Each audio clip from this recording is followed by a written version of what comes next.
10명의 문둥병자가 예수님께 나와서 간절하게 고쳐주시기를 구하고 이 10명이 다 이제 치유를 결과적으로 받았습니다. 예수님께서 이 나병 환자들의 소원이 얼마나 간절한지를 아시고 고쳐주시는데, 여기 장면을 보면 예수님께서 먼저 너희 병이 낫다 뭐 이렇게 하신 게 아니고 제사장에게 가서 보여라 이렇게 말씀하십니다. 그 까닭은 당시에 나병인지 아닌지를 확인하는, 그게 제사장이 하는 일이에요. 오늘 같으면 우리가 의사들을 통해서 할 텐데, 당시는 이제 그런 전문적인 의료 그런 시대가 아니니까 제사장이 보고 피부에 생겨진 여러 가지 현상들, 그걸 제사장이 보고 이게 나병이다 아니다 판정을 해주면, 나병 판정을 받은 사람들은 격리됩니다. 나병 환자들만 모여 사는 그런 곳에 가서 격리되고 일반인들과 함께 생활할 수 이제 없게 되죠. 여기 10명이라고 그러니까 아마 이들이 한꺼번에 나병 환자들끼리 모여 있었던 것 아닌가 제 짐작을 할 수 있습니다. 예수님이 지나가신다는 말씀을 듣고 예수님이 병을 고치시는 이야기를 이들이 이미 들었을 거예요. 다른 누구보다도 나병 환자들은 불치병이고 자기들이 병 나을 길이 없기 때문에 더욱 간절하게 이런 소문에 대해서 들어 알고 있고, 어떻게든지 그런 기회가 오기를 간절히 바라고 있었기 때문에 예수님이 어디 방문한다 하고 미리 가서 오래 진치고 치유하신 것도 아닌데 이들이 거기까지 한꺼번에 몰려서 찾아온 거 보면 그들이 얼마나 이게 간절한 일생의 소원이었나 하는 걸 짐작할 수 있겠습니다. 이들이 이제 다시 제사장에게 가서 나병이 나았는지 안 나았는지를 확인을 받아야 자기 고향이나 자기 가족에게 돌아갈 수 있는 겁니다. 10명이 일단 예수님을 떠나서 제사장에게 가는데 가다가 다 낫다는 거예요. 그리고 이제 제사장에게 가서 나아야 가서 확인받으니까. 근데 이 9명은 제사장에게 가고 한 사람은 예수님께 돌아와 가지고, 여기 오늘 본문을 보면 자기가 나은 것을 보고 하나님께 영광을 돌렸다. 큰 하나님께 영광을 돌리고 또 예수님의 발 앞에 엎드려서 감사를 했다. 큰 소리로 하나님께 영광을 돌리고 예수님의 발 앞에 엎드려 감사를 드렸다. 이 두 가지가 구체적으로 기록이 되었습니다. 예수님께서 10사람이 다 깨끗함을 받지 아니하였느냐? 그런데 그 9은 어디 있느냐? 그러면서 예수님이 특정하셔요. 뭐라 그러면 이 이방인 외에는 하나님께 영광을 돌리러 온 자가 없느냐? 요 한 사람이 예수님께 돌아와서 감사하고 하나님께 큰 소리로 영광 돌렸는데 이 사람은 유대인이 아니고 사마리아인이었다고 하는 것입니다. 이방인. 그래서 이것이 잘 믿기지 않아요. 우리가 얼핏 성경을 읽으면서 저는 이게 좀 억지 아닌가, 과장이 아닌가, 이야기를 위한 극단화시킨 예가 아닐까. 상식적으로 일반적인 우리 생각으로 볼 때 즉각적으로 그런 생각이 들게 됩니다. 물론 뭐 지금이 아니고 오래전에 제가 성경 처음 읽을 때 어떻게 9명이 이 사람들이 몽땅 여기로 보면 유대인이에요. 근데 어떻게 유대인은 9명이 몽땅 예수님께 와서 감사하는 걸 안 했는가? 그리고 어떻게 이방인인 이 사마리아인은 예수님께 돌아와서 이렇게 감사했는가? 이제 생각을 해보게 되잖아요. 저는 특별히 설교하는 사람이니까 내가 납득이 되지 않은 거를 설교할 수가 없지 않습니까? 그래서 이거를 생각을 하고 또 생각을 하면서 무슨 이유가 이렇게 사람들을 만들었는가? 중요한 것은 유대인 9명이 똑같았다고 하는 거예요. 한 사람도 돌아오지 않았습니다. 그리고 사마리아인은 유대인이 생각하는 식의 하나님을 믿는 종교인이 아닙니다.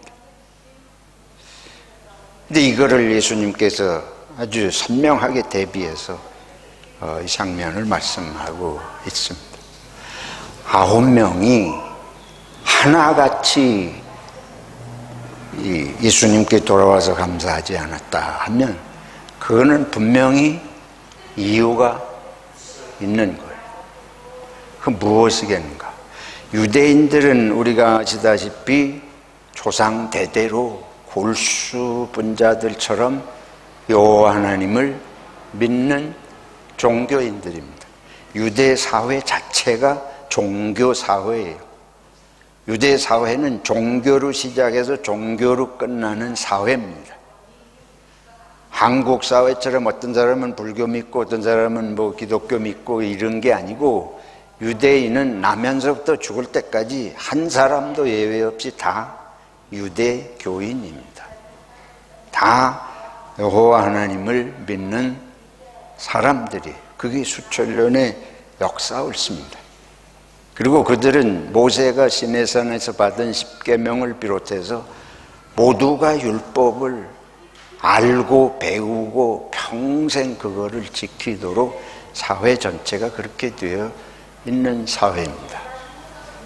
근데 어떻게 자기들에게 일어난 평생의 소원이고 너무도 간절하게 바란 순간에 기적을 하나님의 능력으로 치유함을 받았는데 이 고쳐주신 예수님께 돌아오지를 않았는가?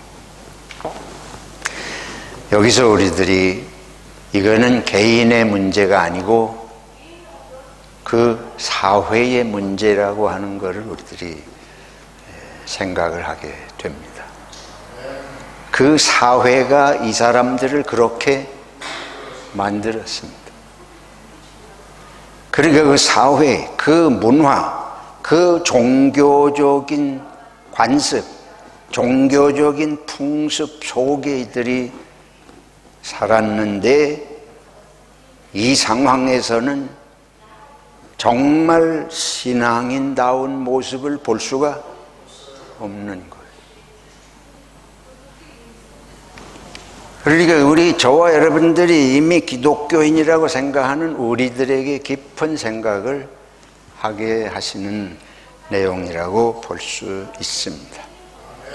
조상 대대로 유대교인으로 살아왔는데 이들이 이방인과 같이 하나님께 영광 돌리거나 예수님께 찾아와서 감사드리지 않는 모습을 지니고 있었습니다. 그래서 그 사회의 관습, 문화, 이것이 무섭게 사람을 지배한다. 그리고 우리가 생각을 해봅시다. 이 말씀을 염두에 두고 우리를 그렇게 지배하고 있는 요소들은 없겠는가? 몽골은 몽골의 문화가 있고 호주는 호주의 문화가 있고 한국인은 한국의 문화 속에 젖어 있습니다. 예외가 있을 수 없어요. 잘난 척해도 거기서 벗어나지 못합니다. 여기 9명 중에 단 한 사람도 벗어나지 못했습니다.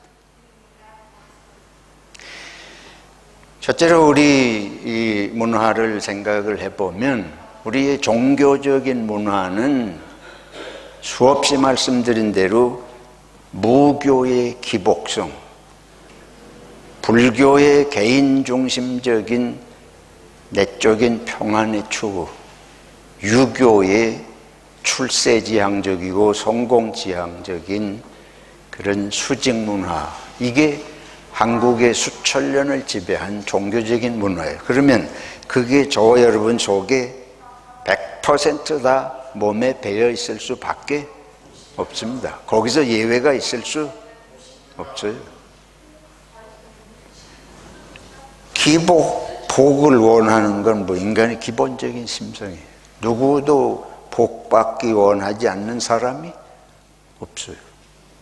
근데 문제는 복을 받으면 좋은데 복을 못 받으면 원망이 되는 거죠. 신에게 신이 복을 주신다고 믿으면 복을 받았으면 감사한데 좋은데 복을 못 받으면 신이 원망스러운 거예요. 그리고 이웃이 탓이 되는 거죠. 그래서 기복주의라는 것은 잘 될 때만 기분이 좋고 못 될 때는 원망과 불평이 나올 수밖에 없는 문화잖아요. 근데 살다 보면 기쁘고 감사한 일보다 원망스럽고 불평스러운 일이 더 많습니다. 그런 일이 많을 뿐만 아니고 우리 머리는 그걸 더 심각하게 느끼는, 기쁜 일에 대한 감격이 1이라면 근심 걱정되는 일은 100으로 다가오는 게 우리 머리예요. 우리의 사고이고 우리의 삶의 모습이 그렇게 되어 있습니다. 여러분 주위에서 감사하는 얘기 들어보기가 쉽지 않아요. 우리가 볼 때는 그 정도 살면 잘 사는데 그 사람이 감사하는 얘기 들어본 기억이 거의 잘 없어요. 여러분이 가정생활 하면서 아내가 남편에게 감사하다는 얘기 들어본 적 있습니까? 평생에? 남편이 아내에게 감사하다는 소리 들어본 적 있습니까? 잘 안 돼요. 아유, 그건 뭐 꼭 말로 해야 되냐. 말도 안 하지만 속으로도 안 합니다. 속으로는 원망이 더 많은데 원망도 말을 안 할 뿐이죠. 제가 좀 과장 같지만은 우리의 심성이 그래요. 그러게 복 받기를 원하는, 신이 복 주시는 데다 초점을 두는 건 아주 무서운 것입니다. 우리 심성을 망가뜨리는 거예요. 좋은 것 같지만 그게 망가뜨리는 거예요. 하나님이 복 주시는 분이라고 자꾸 설교해야 되는 것이 일시적으로 사람의 위안을 주고 희망을 주는 것 같지만 장기적으로 봐서 그게 우리 심성을 파괴하는 거예요. 왜 그러냐면 잘 안 되면 하나님이 나를 버리시구나. 왜 남의 떡은 커 보인다는 식으로 다른 사람은 다 잘 되는 것 같고 근데 나만 안 되는 것 같은 항상 그런 착각을 우리들이 하기 때문에 이런 것이 문제고, 유교에 말씀드리는 성공, 출세 지향적인 거, 이거는 더 심각하고 파괴적입니다. 이거는 사회 전체를 파괴적으로 만들어가는 요소예요. 성공의 목적을 매는, 출세의 목적을 매는. 근데 그게 우리가 어떻게 해야 출세를 하고 성공하느냐? 출세와 성공에는 욕망의 한계가 없어요. 이거는 내가 한 달에 돈 1,000불 벌면 2,000불 벌고 싶고 3,000불 벌고 싶고, 부장이 되면 사장 되고 싶고, 사장 되면 옆에 회사보다 더 잘 되고 싶고, 욕심은 끝이 없습니다. 풍선은 위로 올라가지 아래로 떨어지는 법이 없어요. 풍선이 떨어지는 거는 찢어질 때만 떨어져. 인생이 찢어지기 전에 인생은 항상 위로 떠오르게, 우리 마음은 항상 위를 향해서 부풀어 오르는 풍선처럼 그런 욕망을 가지고 살게 됩니다. 그러니까 그런 사회에서 우리가 행복하고 감사가 나올 수가 없어요. 하나님께도 그렇거니와 우리가 더구나 그거는 경쟁사회 아니에요. 무서운 경쟁사회이기 때문에 이웃에 대해서 감사할 수 없고 항상 질투와 시기와 분쟁이 거기에 있을 수밖에 없습니다. 그런데 문제는 교회와도 이 모습은 여전히 100% 그대로 나타나는 거예요. 교회 와서 뭐 받고 싶어요? 복 받고 싶어요. 교회 와서 뭐 하고 싶어요? 성공하고 싶어요. 큰 사람으로 박수 받고 싶고, 출세한 사람으로 인정받고 싶고, 그 모습은 집에 있으나 직장에 있으나 친구들 사이에 있으나 교회에 있으나 마찬가지입니다. 그러니까 거기는 친구도 없고, 거기는 가족끼리도 근본적인 문제가 생기면 전부 원수되고, 교회 와서도 말은 와닥 사랑 달라 그러지만 속에서는 다 이런 모습 속에 쌓여가지고 갈등하고 고민하게 되는 것입니다. 그러니까 유대 사회는 종교적 사회인데 참된 종교적 심성이 형성되지를 않습니다. 한국 사회가 종교심이 없는 사람이 없지만 참 신앙인적인 심성을 기르기라는 게 쉽지를 않아요. 불가능해요. 제가 볼 때는 불가능한 정도에 이른 모습. 교회 생활 열심히 할수록 더 성품이 신앙인답지 않습니다. 누구를 내가 폄하하려고 하는 게 아니에요. 우리 자신을 냉정하게 보자 그 말입니다. 이 나병 환자들이 이게 처음에 제가 말씀드렸잖아요. 믿어지지가 않아요. 이런 사람이 이럴 수가 있나? 어떻게 나병이 나았는데도 감사할 줄을 모르나? 근데 현상은 그렇게 된 거예요. 9사람 중에서 한 사람만이라도 우리 고쳐주신 예수님께 가서 감사하자, 그런 사람이 없었다는 얘기 아닙니까 이게? 9이 똑같이 그러니까 안 왔을 거 아니에요. 그래서 종교적인 사회가 종교적이지 못하게 만드는 모순과 역설이 여기 있는 것을 보게 됩니다. 어제 우리 양승열 장로님이 기본에 충실하자는 얘기를 하셨는데 이게 정말 심각한 얘기예요. 저와 여러분이 한국교회가 기본에 충실하려고 하는 마음이 있는가? 신앙의 본질을 위해서, 신앙의 본질, 신앙인이 되기 위해서 신앙생활이 아니고 예수님이 원하고 하나님이 우리를 지으신 신앙인의 심성을 함양하기 위해서 교회 생활을 하느냐는 걸 생각을 해보자는 말씀을 드리는 것입니다. 두 번째 우리들이 돌아보게 되는 것은 집단 문화예요. 남 따라가는 문화. 남이 하면 다 그대로.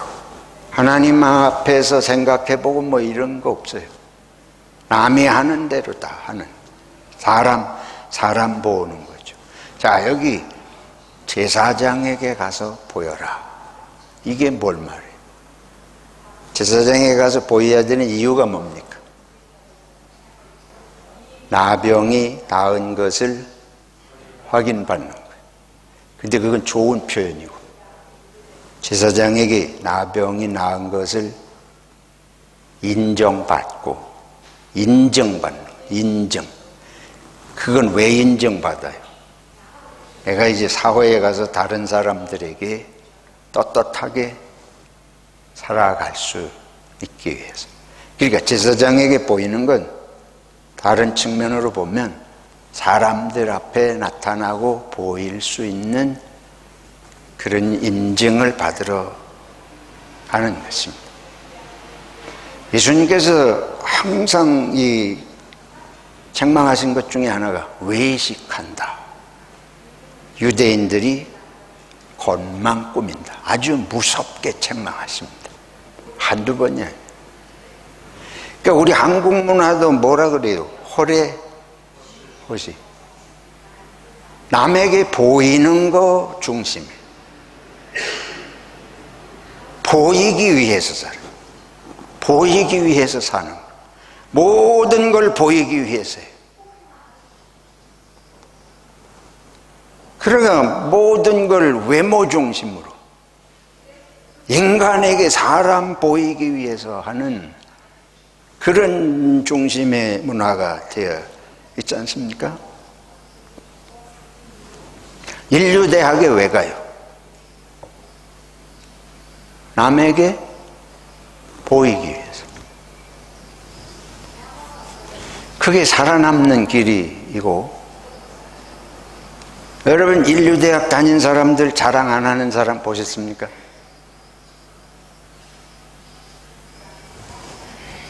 그 사람은 평생 그거 자랑하는.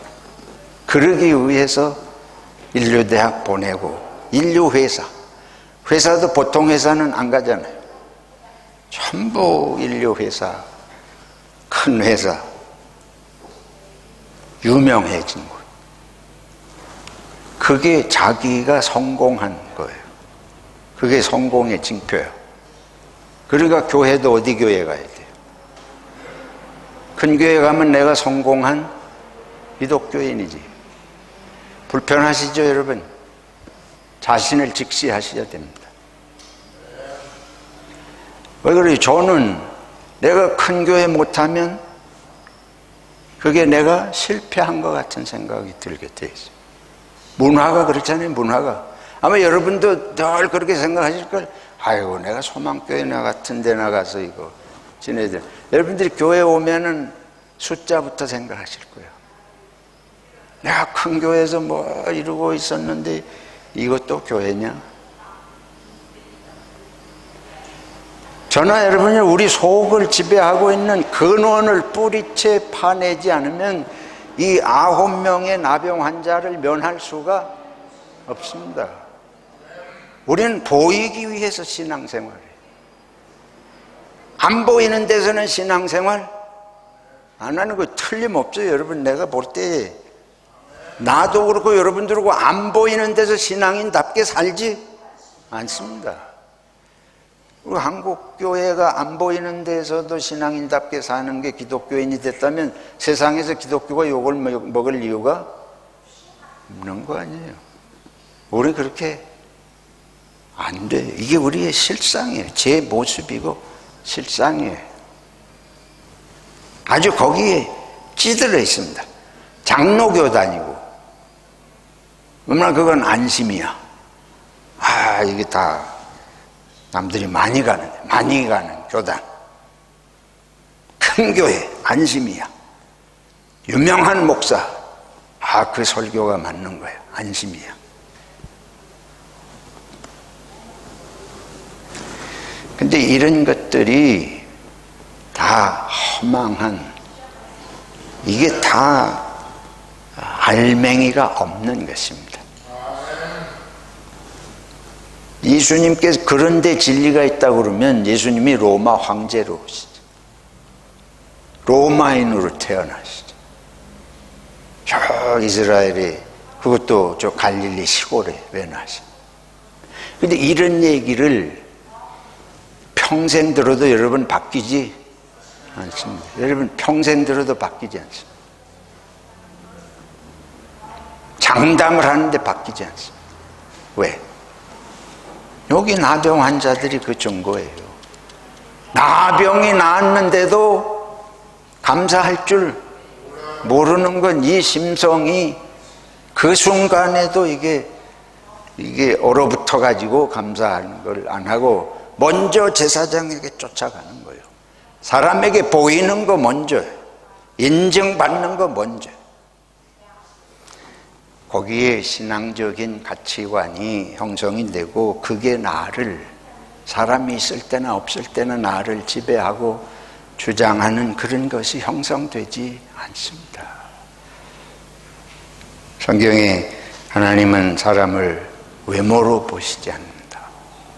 그 말은 우리가 다 겉모양으로 살고 있는 것을 말씀하시는 거 아니에요? 한국이 왜 그렇게 이단이 많아요? 이단 교주가 있으니까 이단이 생길 거 아니에요? 이단 교주들이 전부 1등하고 싶은 사람들, 높아지고 싶은 사람들, 세상 사람보다 더 우뚝하고 그런 인물 되고 싶은 사람. 그러니까 그게 우리는 상상이 안 되는데 어떻게 자기가 감히 신이라고 하나님이라고 그러는 그런 정신병자지. 그게 어찌 그래? 그 정신병이 아니고 이게 이런 문화 속에서 나오는 현상입니다. 그럼 왜 이단에 그렇게 사람들이 많이 빠져드냐? 정상적인 개신교 기독교인은 자꾸 줄어든다 그러는데 이단은 점점 많아지는 거 아니에요?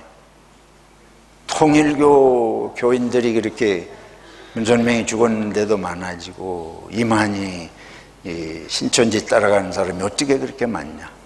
그건 교주되는 거하고 이단에 빠지는 거는 똑같습니다. 무슨 심리냐? 세상에서 출세하고 성공하고 싶거든요. 근데 그게 못된 사람들이 세상에서 실패하고 나고자라고 하는 이런 절망감에 빠진 사람들이 꼭 이단에 빠집니다. 왜 그러냐? 세상에하고 혐오감이 드는 거예요. 세상은 다 잘난 사람들은, 다 잘난 인간들은 저렇게 가는데 나는 실패하고 좌절한 인간인 거를 인정하기가 싫잖아요. 그런데 이단에 빠져들면 가족도 버리고 세상 잘 나간 놈들도 다 하고 여기 안에서는 자기가 인정받는다고 생각하는. 그래서 경쟁사회, 이 1등 추구하는 사회, 거기는 낙오자들이 생기면서 그들이 반드시 저런 이단적인 사상에 빠져들어가는 그런 거예요. 그러니까 교회가 잘나고 큰 교회고 잘난 목사 나오면 그게 반드시 이단을 그만큼 만들어내게 되어 있습니다. 여러분, 공산주의가 왜 생겨요? 부자 없으면 공산주의 절대로 생기지 않습니다. 부자 때문에 공산주의가 생기는 거예요. 부자들이 자기들만 잘 먹고 잘 나고 그 돈 가지고 남을 지배하고 행세하니까 그게 미워가지고 혁명해서 뒤집히자는 게 뭐냐 하면 공산주의 아니에요. 그럼 똑같잖아요. 예수님께서 가난한 갈릴리에 오셔가지고 목수의 아들로 하면서 잘 작은 자들을 말씀하셔서 섬기는 자를 얘기를 하세요. 공산주의가 안 되기 위해서 그러시는 거예요.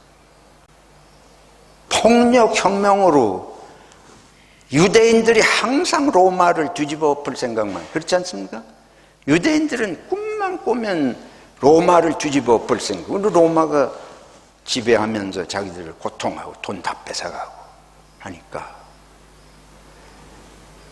그래서 예수님께서 이 가난하고 병든 사람들하고 함께 하시면서 이들에게 하나님을 향한 소망을 주시고, 왜 그렇게 유대 종교 지도자들을 무섭게 그들의 반발심을 사가지고 십자가에 죽으시기까지 하면서 그들을 강하게 비판을 하시느냐? 너희들 때문에 이 나라가 로마 제국을 뒤집어 엎고 이기는 게 문제가 아니고, 너희들은 이 땅에서 가난하고 헐벗은 사람들 로마에 붙어가지고 권력 이용해가지고 너희들은 먹을 거 다 해먹으면서 가난한 사람들을 돌보지 않지 않느냐. 근데 너희들이 하나님을 믿는다 그러면서 바리새인이라고 그러고 종교인이라고 하지 않느냐. 그러니까 예수님은 사회 현상을 강력하게 비판하시는 거예요. 그거 단순히 종교적인 얘기가 아닙니다. 이거를 우리 기독교가 깨닫지를 못하고, 우리의 모습이 그런 모습이다 인식을 못하고, 이단하고 일반 교회하고 다를 게 뭐 있어요? 사회에 나가서 아무 역할도 못하고 교회 안에 갇혀서 날마다 찬송하고 찬양하고 우리끼리 뭐 평안하다, 감사하다, 성공했다, 은혜 받았다 이러고, 사회에 나가서는 아무런 뭐 인간 존중 사상도 없고 자기 직원을 부려먹는 건 마음대로 부려먹고, 그거 뭐 이단하고 다를 바가 뭐 있습니까? 오히려 더 악한 거예요. 이단은 정신이나 돌아서 그런다 그러지만, 이건 제정신 가졌다는 사람들이 기독교의 이름으로 세상이 놀래 자빠질 예배당을 그렇게 지어놓고 그게 잘하는 줄 알고, 지금이 솔로몬 성전 짓던 시대입니까? 저는 여러분도 회개해야 할 줄로 믿습니다. 이 근원적인 걸 짚어내지 않으면 안 돼요. 한국에서 온 사람들 전부 이 물에 100% 물들어 있습니다. 그래서 한국에서 가돈 사람들을 조심해야 돼요. 한두 사람만 와도, 내가 10년, 20년 여기서 신앙생활한 거 그런 사람이 와서 부추기면 그냥 하루아침에 다 무너져요. 안 그러면 평생 신앙생활하는 거, 이 나병 환자들처럼 몸은 치료받았는데 정신은 나병이요. 신앙심은 나병신앙이요. 첫째는 하나님께 영광을 돌리는 모습을 볼 수가 없고, 둘째는 뭐 하지를 못해요? 감사를 못해요. 감사를 못해요. 고쳐주신 예수님께 일생에 이걸 와서 감사하지를 못하는. 근데 여기 유대인 나병 환자들은 이런 분석을 하더라고요. 당연한 것으로 생각했을 것이다. 우리는 선민이야. 우리 유대인이에요. 하나님의 백성이에요. 근데 그런 분석을 하는 걸 저는 읽고서, 그거는 너무 과도한 해석이다. 설마 사람이 그렇게까지 됐겠는가? 근데 우리는 그렇게 됩니다. 이렇게 돼요. 신앙생활에 자신 있는 사람, 여러분이 신앙생활 잘한다고 자신하는 사람, 저부터 그런 생각이 있다면 벌써 영적인 나병이 그런 거예요. 순수성이 없어요. 주일에 설교 말씀 들어도 당연히 그런 건 줄 알고, 또 뭐 한두 가지 꼬투리 잡을 거나 생각을, 그러면 분명히 누구예요? 나병 환자. 나병 환자예요. 하나님께 정말 예배당에 와서 하나님께 큰 영광을 돌리고 이렇게 하나님께 감사하고, 다른 성도님들에 대해서 이렇게 감사하고, 이런 마음이 없으면 나는 나병 들어도 깊이 들었다. 치료받았다가 이 육은 치료받았는지 모르지만 벌써 영혼은 회칠한 무덤처럼 된 것이 아닌가. 그러면 어떻게 해야 되겠습니까? 하나님께 영광 돌리는 마음을 회복할 수 있기를 축원합니다. 영광 돌리느라고 찬양하는 거예요. 내가 우리 찬양팀도 청년들이기 때문에 순수한 거 감사한데, 이제 이게 습관이 되면 안 돼요. 찬양을 잘하기 위해서 찬양하면 이미 끝났습니다. 그거는 저기 어디 가가지고 가수들이 하는 거지, 찬양은 그런 거 가지고 찬양되는 것이 아니, 내가 목소리 잘한다고 찬양하면 그거는 가수 되는 게 빠릅니다. 그래서 여기서는 날마다 순수하게 하나님을 찬양하는 마음을 날마다 새롭게, 그리고 교회에서 직분놀이 같은 거 이거 다 종교놀이예요. 교회에 와서 무슨 권사되고 장로되고 집사되고 뭐 부장하고, 우리는 그게 신앙생활이에요. 그거 다 종교놀이지, 그게 신앙심 형성에 도움되지 않습니다. 거꾸로요. 거꾸로 오히려 무거운 짐이 되는 거예요. 기본이 온전히 되지 않으면 다 짐이 될 뿐입니다. 다시 말씀드립니다. 저는 여러분들에게 이제 내가 뭐 목회할 날이 얼마나 남았겠습니까? 절박한 심정으로 요즘 생각을 많이 해봅니다. 이 소망교회에서 내가 40여 년 가까이 한결같은 소리를 했는데 나는 복음을 변질시켜 본 적이 없어요. 제 생각은 옛날이나 지금이나 똑같은 소리입니다. 아마 여러분들이 생각할 때 지겹도록 저 소리 듣는다 그러실 거예요. 근데 여러분 지겹도록 변하지? 죄송합니다. 그게 우리 모습인데 안타까운 마음이 들어요. 이 소망교회 내가 목회 이렇게 한 교회에서 인생의 모든 걸 여기서 다 보내고 오늘까지 왔는데, 내가 이제 은퇴하고 물러나게 될 때 여기 진짜 신앙에 관심 있는 성도들이라고 하는 공동체에 생각이 없으면 이게 나가 슬플 것 같아. 너무 슬플 것 같아. 여기도 교회에서 종교놀이 하는 기분으로 이런 식으로 되면 이게 무슨 또 하나의 그냥 교회라고 하는 집단이지, 무엇을 우리가 희망을 갖고 어떤 씨를 또 뿌릴 희망이 있는가. 오늘 감사주일인데 이 하나님께 영광 돌리고 사람에게 감사할 줄 모르면 그건 끝난 신앙이에요. 다시 원점으로 돌아가야 돼요. 여러분, 신앙의 본질을 회복할 수 있기를 축원합니다.